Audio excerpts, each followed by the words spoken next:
BBOR, Black Box Online Radio, coming to you from West Virginia at heart and from around the globe. And hello, Nedheads. Hello, Black Box Battalion. Today is Tuesday, and welcome to the first episode in the new Tuesday segment for Black Box Online Radio that will focus on the disappearance of Maura Murray from 2004. First, I would like to give a big thanks to Tim Wallace, who appeared on my channel, and we did an interview that I was expecting to be a one-off, where we were just going to talk about the disappearance of Maura Murray, but I received some excellent feedback from you guys in the comments section, as well as at the email address, blackboxonlineradio@aol.com. And you guys were sharing lots of resources, making recommendations, and giving me some pointers, as well as just talking about the Maura Murray case. And that's what inspired me to create this segment here that you're listening to, the new Tuesday segment on the disappearance of Maura Murray. And on Black Box Online Radio, I also talk about the Zodiac Killer, Jack the Ripper, the Black Dahlia murder, and D.B. Cooper. So if you want to follow along with all of these true crime discussions and unsolved mysteries, you can hit the like button and subscribe. It really helps out the channel. And also, I would like to say that I first learned about the disappearance of Maura Murray in 2015. I saw a two-part video series on the Lorden Arts channel, which is hosted by John Lorden, and he recommended the Missing Maura Murray podcast, and I went through a few dozen episodes from them, and they really put a lot of time and effort into that. Big credit to Lance and Tim from Missing Maura Murray. They're also the guys behind Crawl Space. And I found that it was one of the first cases where I truly went down the rabbit hole for an extended period of time. However, I also had to admit that I was left with more questions than answers. And as we're going to see throughout the duration of this series, it's a very intricate mystery. It's a very confusing, unsolved mystery. And it's also very complicated, so I'm going to try my best to get things right, because I am not someone who has continuously followed the disappearance of Maura Murray for 10 years. I listened to several dozen episodes of Missing Maura Murray, and then I put it on the back burner, the way that we do with a lot of stories and unsolved mysteries that we're following. In 2018, I made a handful of podcast recordings about the Maura Murray case for Black Box Online Radio, and then I made some more in 2020, but that's just kind of coming into the subject, coming out of the subject. So really, a lot of the information has leaked out of my mind over the last 5 years. So I want to be thought of as a newcomer. I'm not trying to pass myself off as some type of brilliant expert. I'm trying to share this as someone who's going through the material. And one of the first things that I would like to do to provide an introduction is to look at this article from Corin Cesarek called "It's Been 20 Years Since Maura Murray Vanished. Will Her Sister's New Podcast Help Find Her?" And this is one of the biggest requests that happened. Maura Murray's sister, as well as other family members, launched a new podcast called Media Pressure.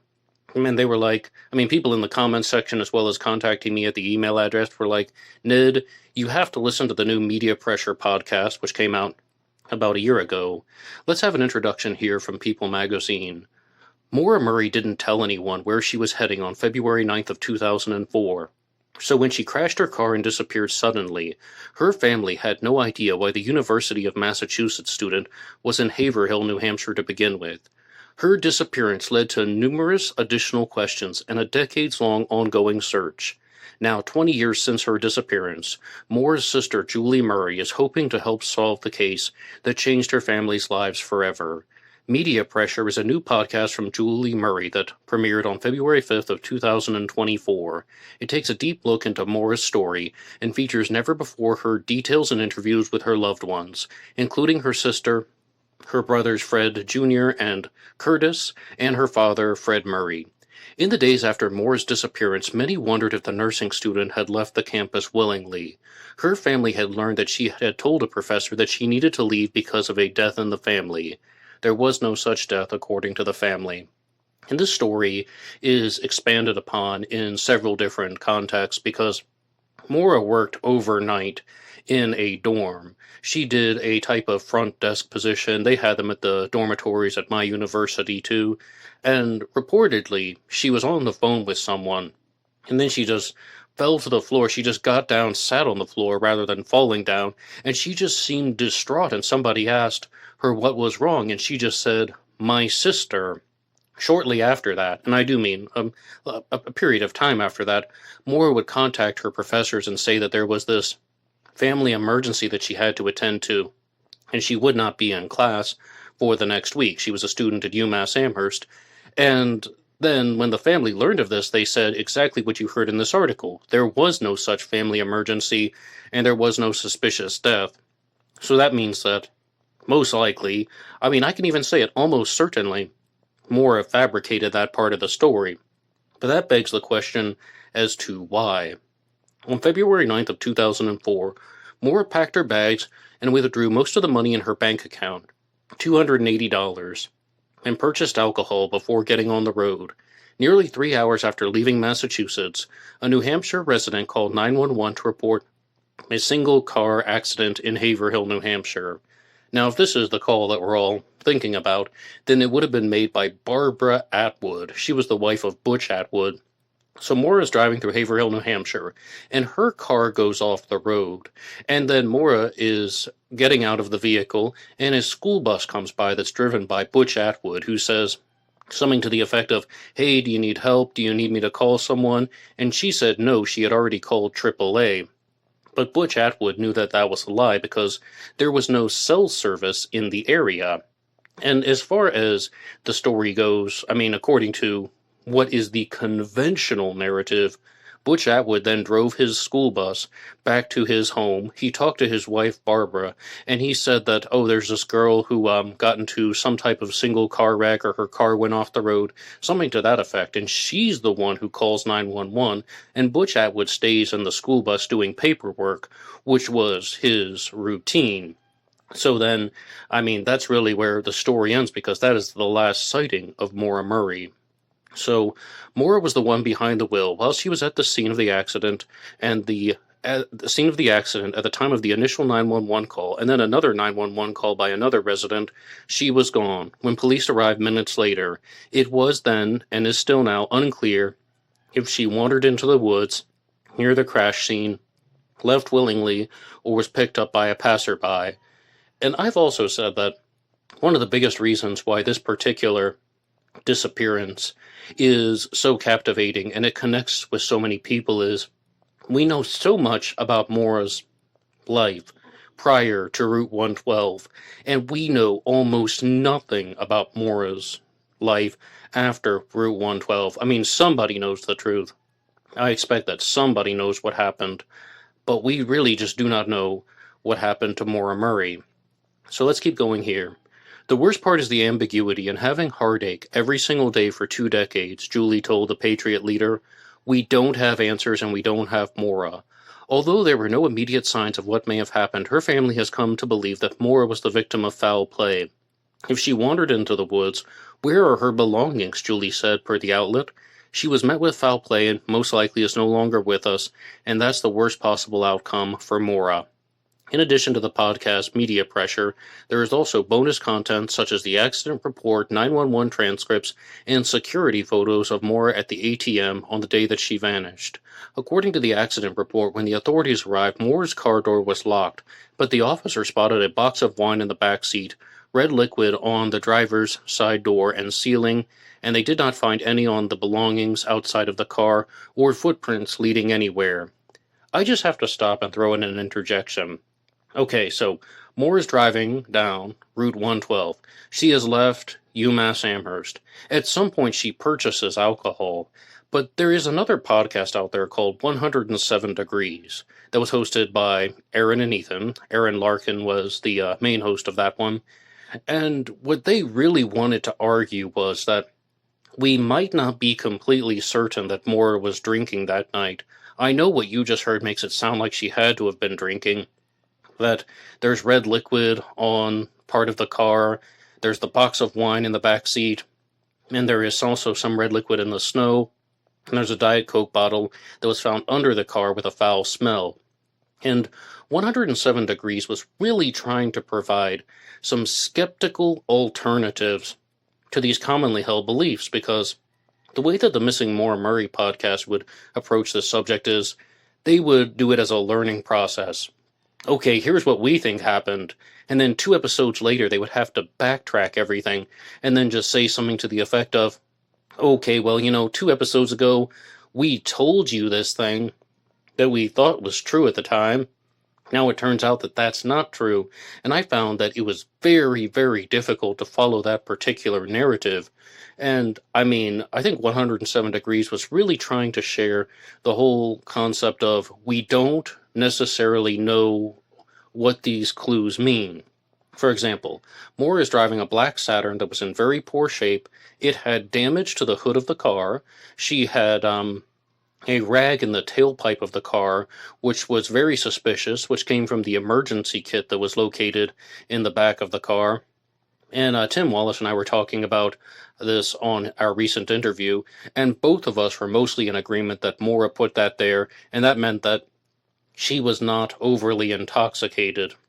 In the past, I thought that she had done it as a way of distracting from the alcohol that was in the car, providing an explanation. She was just trying to make it look like she wasn't drunk driving. That's why wine was poured out into the snow. But again, 107 Degrees points out very clearly, we don't know 100% that Maura was drinking or not, whether or not she was having any alcohol in her system. And Tim and I are both mostly in agreement that it's not likely that she was heavily intoxicated. Her blood alcohol content was most likely not over the legal limit, or she wouldn't have bothered to put the rag in the tailpipe at all. And once additional information came out, it seems like Maura put the rag in the tailpipe herself because the car had problems with the engine, and smoke would come out of the tailpipe, out of the exhaust system, and she didn't want to draw attention to it. It seems like that was a regular method that she did when her car was parked, because her black Saturn was not in good shape.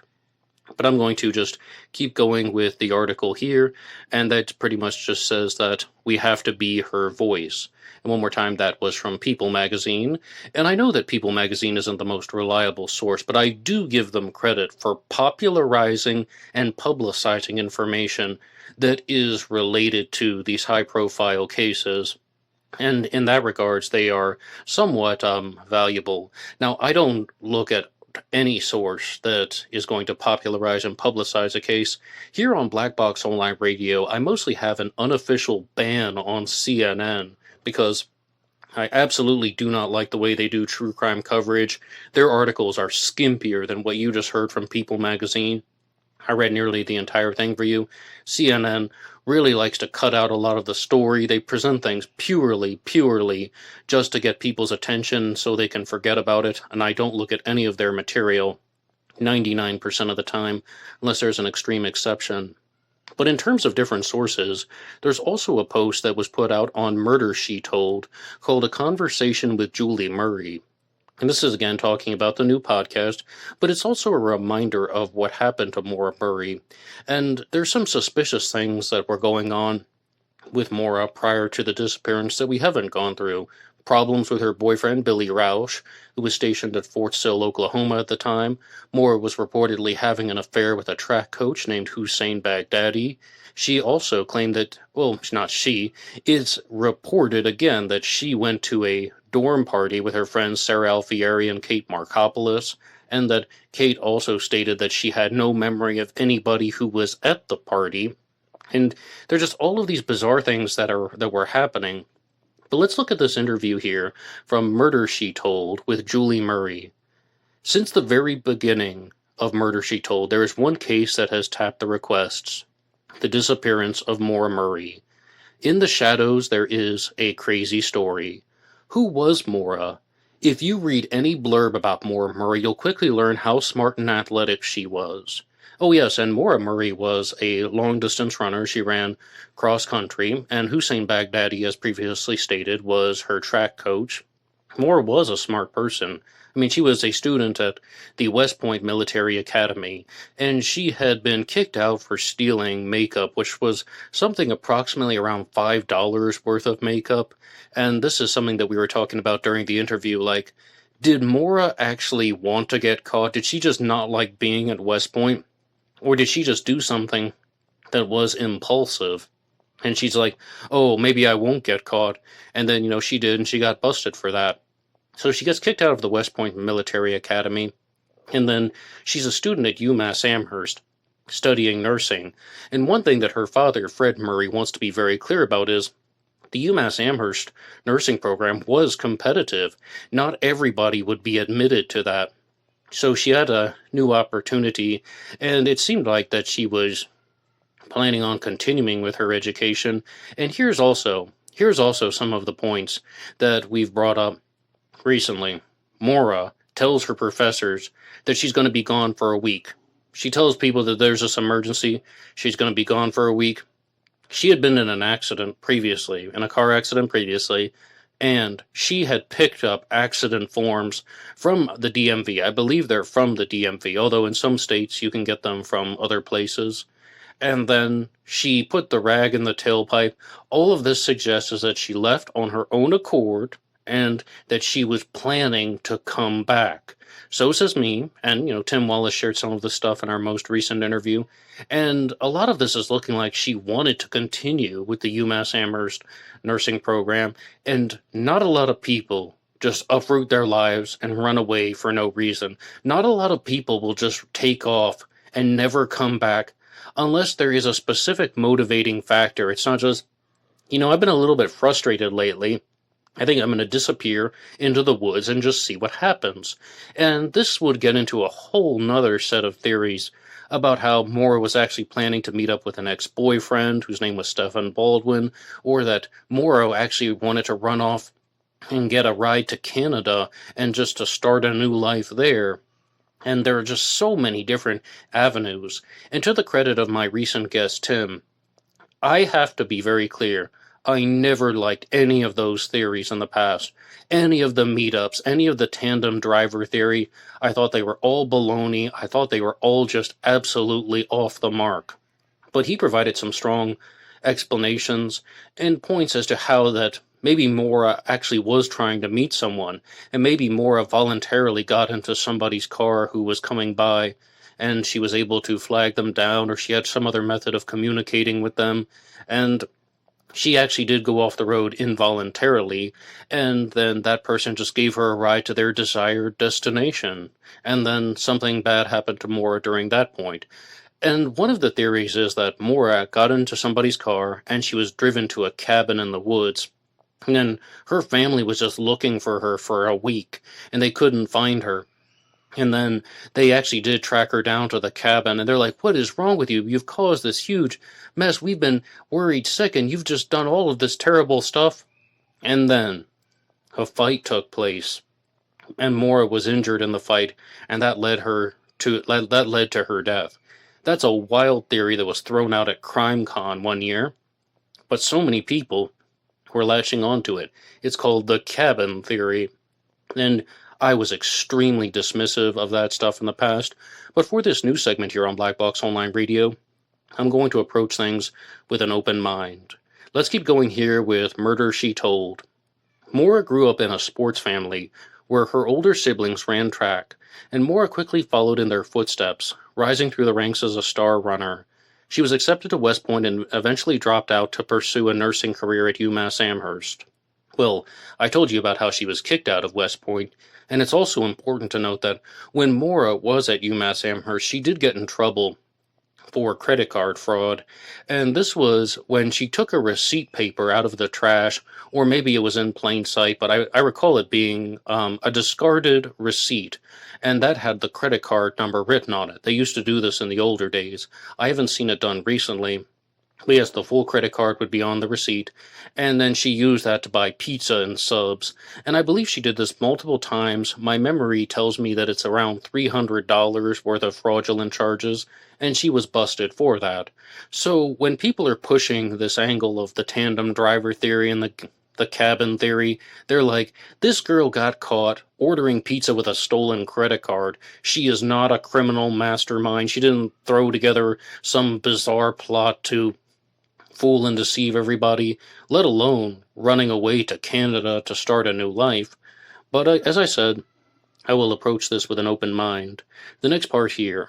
She was kind of the jokester of the family, and of course, having three older siblings, she got picked on a lot, especially in a competitive family. So she developed this quick wit really early to try and combat us. She was a lot of fun, really clever, thoughtful, and humble. She always used to send thank you cards to everyone, just letters, for no reason. That's just the kind of person she was. I think her choosing a nursing career is indicative of her personality, always wanting to help people. And this thing about Maura being a jokester seems like it went well beyond just playing pranks and thinking of ways to outsmart her siblings. It seems like Maura was the type of person who would make up a fake emergency to tell her professors that there was a problem when there wasn't, so she could go get drunk somewhere in the woods by herself, or maybe she was with a partner. I mean, like I said, I'll keep an open mind to that meetup theory, and Tim really helped me see things differently. But in terms of this prankster mentality, Maura also seems like the person who would absolutely fake the crying and the hysteria by sitting on the floor pretending to be devastated, and then she would just say something ambiguous like, my sister. Maura was a young person, she was in her early 20s, but that still sounds like the teenage mentality to me, where teenagers can just lie and lie and lie. I did it. Maybe you did it too. And if you do recall what I'm talking about, children do this, teenagers do this, where they will tell very bold stories, they will tell wild lies to get out of trouble or to just get what they want, and there's just indifference. It's just like they can do it flawlessly. So, Julie continues by saying, we joked around constantly. There wasn't much to do other than play sports and do our homework. And so there were some times where we would just make up our own games and play. And of course, there was a little bit of that sibling rivalry going on. But at the end of the day, we were each other's fans. It's like, it really seems like they do miss her. And so many people have these types of experiences where somebody goes missing, and then they put out the message and they say, hey, family member, if you're out there, whatever happened in the past is forgiven. Please just come home. If you're the person responsible for her disappearance, please just come forward. And none of that has happened. And now it's been 21 years since Maura Murray disappeared. And what does that suggest to us? That suggests that most likely she is not alive. Now, during the Missing Maura Murray podcast, they did talk about how sometimes people are discovered after 30 years. I've gone through numerous stories here on Black Box Online Radio over the years where I've, shared the story of the woman in Germany who was missing for 30 years and found alive. There was also a story of a one woman who had a disorder that was causing her chronic pain, and she was living in isolation, and she didn't even know that she had been reported missing. It was just easier for her to live in isolation, and anybody who's dealt with chronic pain would know why someone would want to live in isolation in those particular circumstances, under those circumstances. And there was also the story of how one girl was found dead in Arizona, Valentine Sally, and then they did medical examination. They were using forensic odontology, and she was identified as some girl in Arkansas. It's like, oh yeah, she ran off to Arizona and she was killed. And that girl actually showed up at her parents' doorstep like 5 years later saying, hi, Mom and Dad, I'm back. And they're like, the medical examiner told us you were dead. And she's like, nope.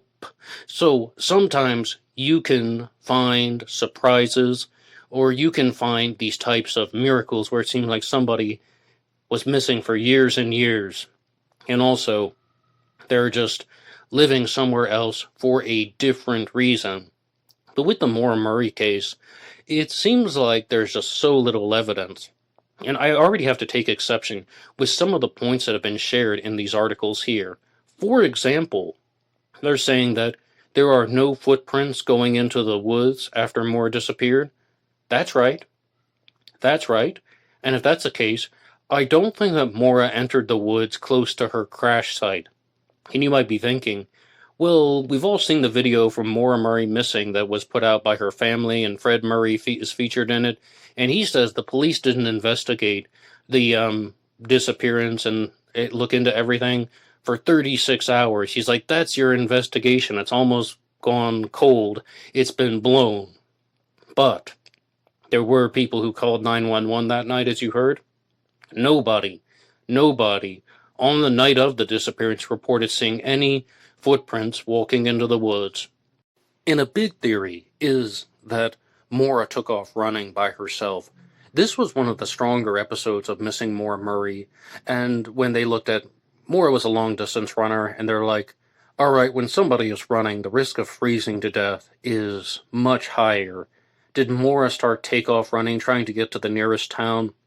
And then maybe she became somewhat exhausted, and then she went into some secluded area.